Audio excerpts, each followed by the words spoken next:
Buenas tardes amigos, le habla Oscar Pereira, soy estudiante del Diplomado de Gerencia del Aula y en estos momentos estamos desarrollando la actividad correspondiente al módulo de liderazgo educativo, un resumen sobre el libro de la paradoja. Es un relato sobre la verdadera esencia del liderazgo. El autor es James Hunter y nuestro tutor es el doctor Rusticio Aponte. Bien, La paradoja por James Hunter es un libro direccionado a entender y comprender los distintos conceptos que se asocian al liderazgo. De una forma muy sutil, el autor toca claramente los aspectos relacionados a cómo identificar y cubrir y satisfacer necesidades básicas que todo líder debe poseer. Es importante notar que el libro pasa por un esquema central de 7 capítulos, donde día a día, de domingo a sábado, nos pasea por una serie de situaciones, conceptos, circunstancias y eventos que llaman a la reflexión e introspección. Cada capítulo contiene y maneja un mensaje para todos aquellos que están en cargos, puestos, posiciones donde deban ejercer el liderazgo. Bien, bueno, ya habíamos comentado de que son 7 capítulos y que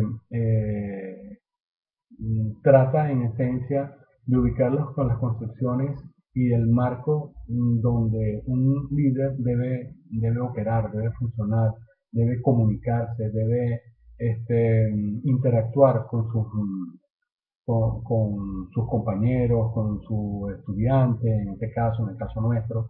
Y la idea particular es ver cuál es el sentido, qué es lo que nos trata de decir este libro. Bien, vamos a ir capítulo a capítulo tratando de explicar brevemente de qué trata el título como tal, ¿okay? El libro como tal.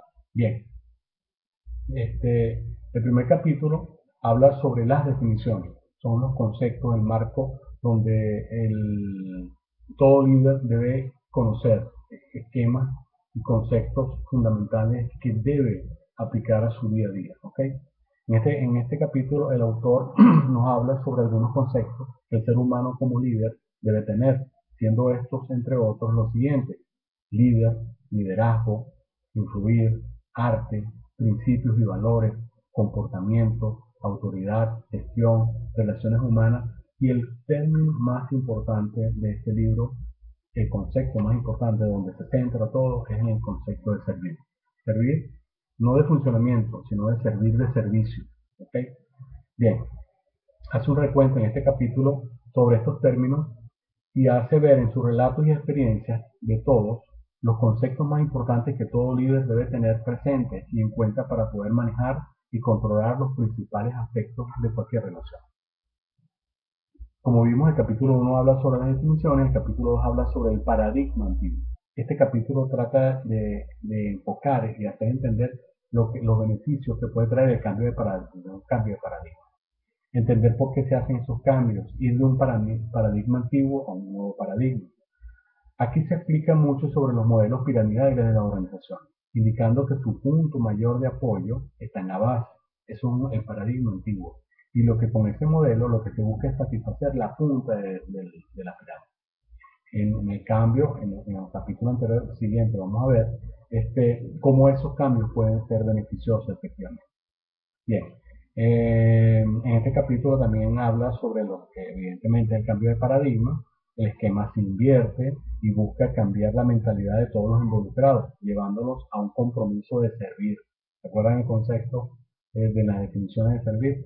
Y lo que no implica hacer todo lo que la gente desea, sino estar pendiente de lo que realmente necesita para llegar a dar lo mejor de sí y hacer lo mejor posible. Es decir, conocer las necesidades de la gente y tratar de cubrirlas.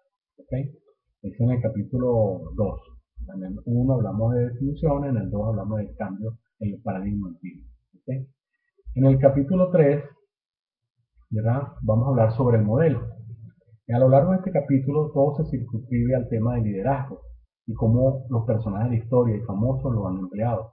De nuevo y ahora, con mayor profundidad, trastoca el término servir y habla cómo Jesús, Hijo de Dios, fundamenta en el servicio a la prédica. Había dicho que para ser el primero sencillamente había que tener voluntad de servicio.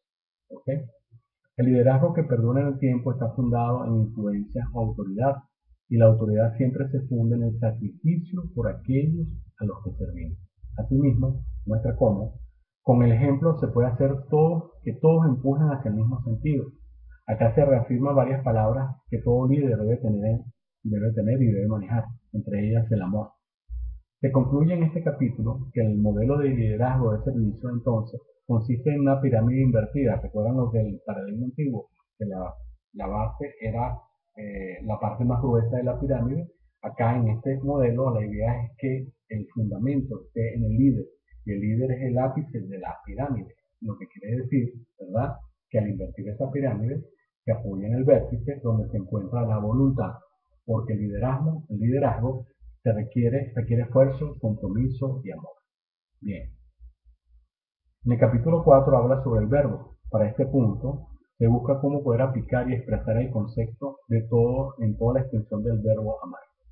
La palabra que aparece en este documento es ágape, el amor de comportamiento y la elección, no el amor de la emoción. Esto significa que nos referimos al amor como un sustantivo que describe sentimientos o emociones positivas, sino que nos referimos a un verbo que describe el comportamiento, fundamentándose no solo en sentimientos, sino de mostrar el amor con acciones, con voluntad en el cambio para bien. Ese amor ágape lo que busca es eso, tratar de enfocar hacia el servicio, hacia ayudar y apoyar al prójimo, en este caso nuestros trabajadores, nuestros estudiantes, direccionados a la parte de los docentes. Nosotros ver cómo podemos relacionar directamente ese concepto de servicio basado en el amor para que ellos se enfoquen y se enruten hacia la búsqueda del logro de su objetivo. Igualmente surgen palabras que pueden enlazarse con las virtudes de un líder: la paciencia, la afabilidad, la humildad, el respeto, la generosidad, la indulgencia, la honradez y el compromiso. En el capítulo 5 habla sobre el entorno. Acá en este capítulo el autor en su relato nos trata de llevar a entender la importancia del ambiente. Crear un ambiente sano en el que la gente pueda crecer y prosperar es un aspecto que todo líder debe considerar. Sin un entorno que sea favorable para la gente es muy difícil que las relaciones maduren en forma eficiente. Para cambiar el entorno, lo primero es empezar cambiando uno mismo. Que la gente cambie depende de una elección que no está en nuestras manos, pero es deber del líder crear el ambiente necesario para propiciar la proactividad de la gente, para producir el cambio y crecer como individuos y como parte de una organización. Si el líder, sobre quien está fundamentado la pirámide, ¿verdad?, no genera un ambiente propicio para poder ayudar y lograr de que todo se enfoque en el logro de objetivo, es muy difícil de que el trabajo sea lo suficientemente eficiente. ¿Okay? El capítulo número 6 habla sobre la elección. Aquí el autor fundamenta y hace destacar la diferencia entre pensar y actuar en consecuencia. Todo líder debe pensar muy estructuralmente las acciones que va a emprender. Muchas veces pensamos algo y lo demostramos con actos, pero no siempre es así. Un líder debe ser congruente con sus acciones, pensamientos y proceder. Esto no exime que no pueda corregir, ya que esto también es una cualidad que el líder debe poseer. Si genera un ambiente, ¿verdad?, donde hace propicio el logro de los objetivos y alguno de los elementos está desviándose del foco, entonces el líder debe hacerlo ver y tratar de llevar a que se coloque en el punto donde sea beneficioso para todos. Esa es la acción de corregir. En este capítulo se habla también sobre el determinismo y la teoría de la elección, aspectos o leyes de la psicología que explican comportamientos o acciones del ser humano. El liderazgo empieza por una elección. Esa elección no es más que una decisión. Cada uno se determina a sí mismo y decide cómo desarrollar su potencialidad. Para ser líder hay que decidir.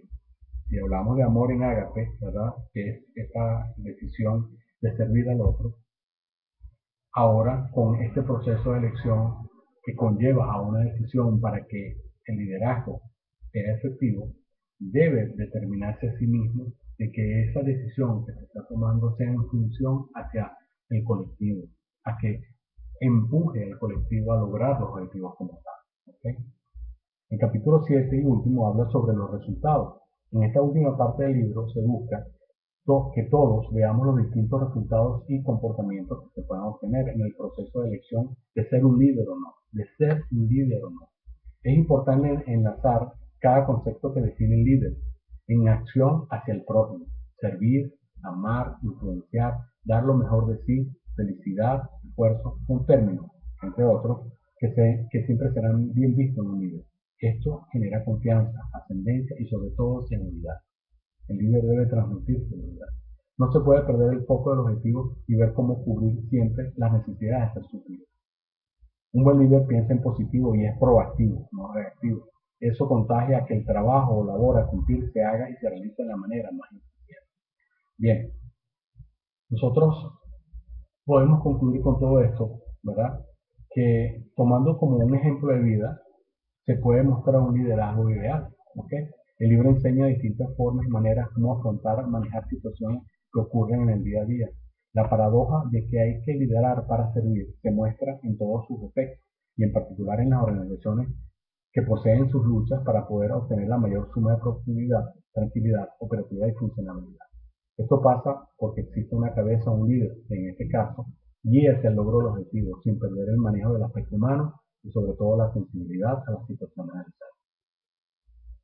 En resumen, todo líder debe manejar y debe internalizar una serie de conceptos, en particular el concepto de servir, el concepto de amar, ¿verdad? Amar al prójimo, buscar el beneficio del colectivo.